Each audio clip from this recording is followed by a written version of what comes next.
একাত্তরের স্বাধীনতার বিরোধিতার জন্য জামায়াতকে জাতির কাছে ক্ষমা চাওয়ার আহ্বান জানিয়েছে জাতীয় নাগরিক পার্টি এনসিপি। দলটির মতে একাত্তরকে পাশ কাটিয়ে বাংলাদেশে রাজনীতি করার সুযোগ নেই। একাত্তরকে দেয়া সাক্ষাৎকারে এনসিপির নেতারা দাবি করেছেন জামায়াতের নতুন প্রজন্ম এই ইস্যুর মীমাংসা চায়। শাহবাগের গণজমায়েতে জাতীয় সঙ্গীত পরিবেশনে বাধা দেওয়ার সাথে এনসিপির কোনো সংশ্লিষ্টতা নেই বলেছেন দলটির নেতারা। রাশেদা নিজের বিশেষ প্রতিবেদন। জুলাই গণঅভ্যুত্থানে ফ্যাসিস্ট বিরোধী আন্দোলনে গুরুত্বপূর্ণ ভূমিকা পালন করেছে জামায়াতে ইসলামী।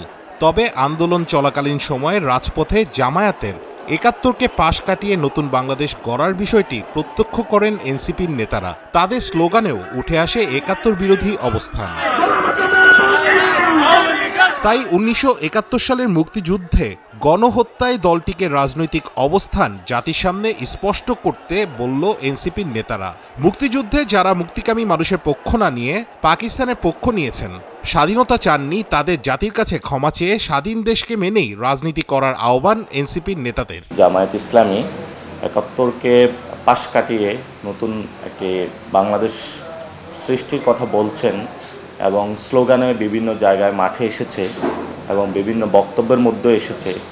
এবং আমরা দেখেছিলাম যে ৫ তারিখের পরেই দেশবাসী উন্মুখ হয়ে আছে তাদের থেকে স্পষ্ট বক্তব্য পাওয়ার জন্য, অমীমাংসিত যে বিষয়টি রয়েছে সেটা নিয়ে স্পষ্ট করার জন্য, কিন্তু আমরা এই পর্যন্ত পাইনি। সে ৭১ সালে যারা মুক্তিযুদ্ধের বিরোধিতা করেছিল, স্বাধীনতা যুদ্ধের বিরোধিতা করেছিল, আপনাকে এই স্বাধীনতাকে মান্য করে এবং আপনার অতীতের বিষয়টা যে আপনি স্বাধীনতা চান না সেটাকে ভুল হিসাবে স্বীকার করেই জাতির কাছে স্পষ্ট অবস্থান তৈরি করে তারপর আপনার রাজনীতি করা উচিত।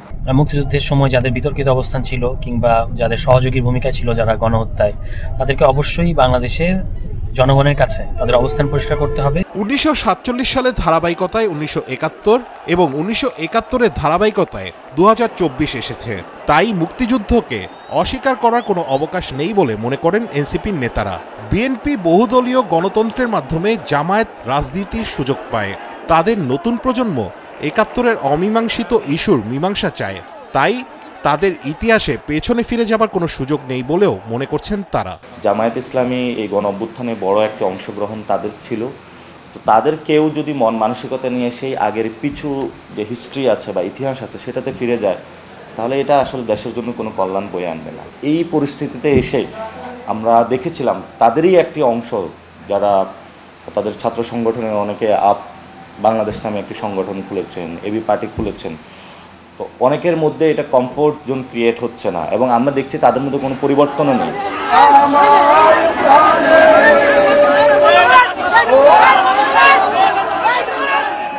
শাহবাগে গণজামায়াতে জাতীয় সঙ্গীত পরিবেশনে বাধা দেওয়ার সাথে এনসিপির কোনো সংশ্লিষ্টতা নেই বলছেন দলটির নেতারা। জাতীয় সঙ্গীত এটা আমাদের রাষ্ট্রের যে যতগুলো প্রতীক আছে সেই প্রতীকগুলোকে সম্মান জানানো উচিত। কেউ যদি এটা বাধা দিয়ে থাকে আমরা এটার সাথে কোনো সমর্থন নই। এনসিপির এর সাথে কোনো সম্পর্ক নেই। বাইরে থেকে যারা এটা বিরোধিতা করেছিল তার বিরুদ্ধে এনসিপি অবস্থান নিয়ে জাতীয় সঙ্গীত পরিবেশন করেছিল। মুজিববাদী ও জামায়াতের আদর্শের বাইরে ঢাকাকে তাদের রাজনীতির সেন্টার বানাতে চায় এনসিপি।